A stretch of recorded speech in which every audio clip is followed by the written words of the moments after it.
همه جا کف بزنید با هلهله که داره دوماد میاد، که داره دوماد میاد.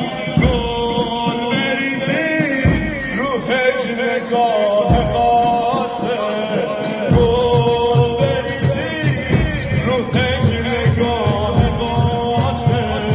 خون میباره تو